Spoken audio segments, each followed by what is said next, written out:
आज हा विषय मुळात काय आहे, बरेच पेशंट माझ्याकडे येतात तेव्हा हा मुद्दा घेऊन येतात. तो महत्वाचा मुद्दा मी तुमच्या समोर मांडणार आहे. त्यातला मेनो म्हणजे मेन्स्ट्रुएशन, म्हणजे स्त्रियांची जी मासिक पाळी आहे त्या संदर्भातील घटना. आणि पॉज म्हणजे आपल्याला माहिती आहे की ते थांबणं अशा स्वरूपाचं, म्हणजे ज्या वेळेला स्त्रियांच्या शरीरामधून दर महिन्याला येणारी मासिक पाळी किंवा रक्तस्राव हा थांबतो कायमचा, त्याला आपण मेनोपॉज असं किंवा मराठीमध्ये रजो निवृत्ती असा चांगला शब्द त्यासाठी आहे, तो आपण त्याला म्हणतो. आणि त्याचे जे काही सिम्पटम्स, सायन्स किंवा त्याचे काही धोके किंवा त्याचे काही दुष्परिणाम किंवा लक्षणं जी काही जाणवतात त्याविषयी आपण आज बोलणार आहोत. आता मुळात स्त्रियांमध्ये साधारणतः 12-13व्या वर्षी सर्वसाधारणपणे ही मासिक पाळी सुरू होते, त्याला आपण मेनार्की असं म्हणतो.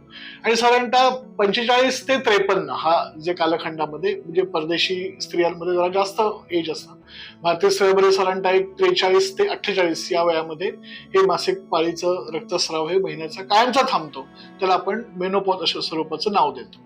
आता जसं मेनार्कीच्या वेळेला म्हणजे स्त्रियांना मासिक पाळी येताना त्रास होतात, चिडचिडेपणा किंवा एक वेगळी जाणीव, तो हार्मोन मधला बदल न सहन होणं, तसंच हे हार्मोन कमी होताना सुद्धा तशाच प्रकारचा त्रास स्त्रियांना होत असतो. त्या स्त्रिया त्या एका गंभीर अशा टप्प्यातून जात असतात.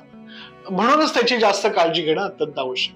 आता याचे आपण 3 जर भाग केले तर त्याच्यामध्ये प्री मेनोपॉज म्हणू आपण, क्लायमॅट्रिक चेंजेस किंवा मेनोपॉजची स्टेज आणि पोस्ट मेनोपॉझल स्टेज अशा स्वरूपाचे 3 भाग आपल्याला त्यात करता येतील.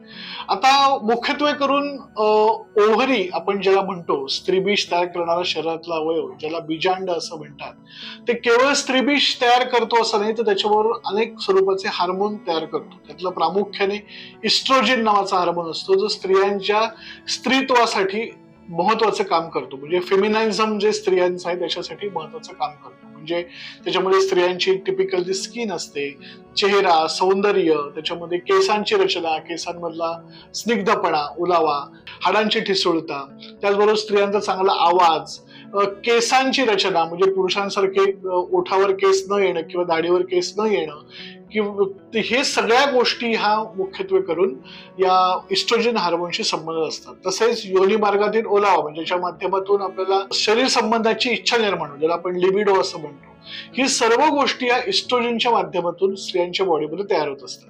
आणि ज्या वेळेला या मेनोपॉजच्या स्टेजमध्ये ओव्हरी काम करायची बंद होते, त्यामुळे ओव्हरी मधून स्त्रीबीज तयार होत नाहीत, स्त्रियांची फर्टिलिटी म्हणजे प्रजनन क्षमता कायमची बंद होते, इस्ट्रोजनचं प्रमाण अतिशय नगण्य होतं. आता यामुळे काही शारीरिक बदल होतात आणि काही मानसिक बदल होतात. शारीरिक बदलचा आपण जर प्रामुख्याने पहिल्यांदा विचार करू तर जे जे काय आपण बघितलं, स्त्रियांची त्वचा स्निग्ध असते, ती रुक्ष होऊ लागते, आवाज रुक्ष होऊ लागतो, ज्या ठिकाणी केस नाहीत त्या ठिकाणी केस येऊ लागतात, त्याला आपण हर्सुटिझम असं म्हणतो, केस गळणं सुरू होतं, वजन वाढतं, योनी मार्गातील ओलावा कमी होतो, कोरडेपणा जाणवू लागतो, त्यामुळे संभोगाची इच्छा कमी होऊ लागते. अशा प्रकारचे शारीरिक बदल स्त्रियांमध्ये होतात. आता याच्यामुळे स्त्रियांमधला जो एक मानसिक घटक असतो, ज्याच्यामध्ये आपण विचार करतो की बाबा या कुटुंबात माझी आवश्यकता आहे, ती एक फर्टिलिटी म्हणून आहे किंवा एक मोठी घरातली व्यक्ती म्हणून आहे, तर ती कुठेतरी माझी ओळख किंवा माझी जाणीव किंवा माझी गरज कमी व्हायला लागली, यातून एक एकटेपणा निर्माण होतो. त्याचबरोबर मेमरी कमी होणं, स्मरणशक्तीचा ऱ्हास होणं किंवा चिडचिडेपणा वाढणं, राग येणं, अशा प्रकारचे काही मानसिक बदल व्हायला लागतात. म्हणजे त्या कुटुंबामध्ये तिची आवश्यकता नाही अशा स्वरूपाचे चुकीचं फिलिंग, जे करत नसतं तसं काही, यायला लागतं. त्यातून मग एकटेपणा आणि नैराश्य अशा स्वरूपाच्या भावना, डिप्रेशन अशा प्रकारच्या भावना तयार होतात.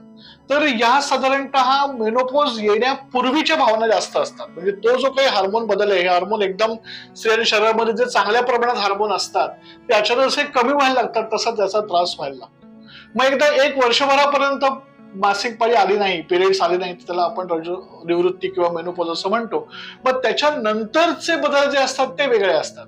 ते कमी प्रमाणात असे मानसिक आहेत, पण शारीरिक बदल पण जास्त प्रमाणात असतात, ज्याच्यामध्ये लिपिड प्रोफाईल शरीरातलं म्हणजे लिपिड वाढीस लागणं असेल किंवा हाडं ठिसूळ होणं अशा स्वरूपाचं असेल, आणि मग काही प्रकारचे कॅन्सर ज्यांचे धोके उद्भवतात त्याची काळजी घेणं, डायबिटीस वाढीस लागणं किंवा ब्रेस्टमध्ये शैथिल्य येणं किंवा त्याच्यामध्ये काही लंप निर्माण होणं, कॅन्सर निर्माण होणं, अशा प्रकारचे काही धोके किंवा लक्षणं ही पोस्ट मेनोपॉझल स्टेजमध्ये असतात. त्यामुळे या सर्व बाबतीमध्ये स्त्रियांची काळजी घेणं, त्यातले लक्षणं समजून घेणं आणि कोणत्या टेस्ट करायच्या हे समजून घेणं अत्यंत आवश्यक आहे.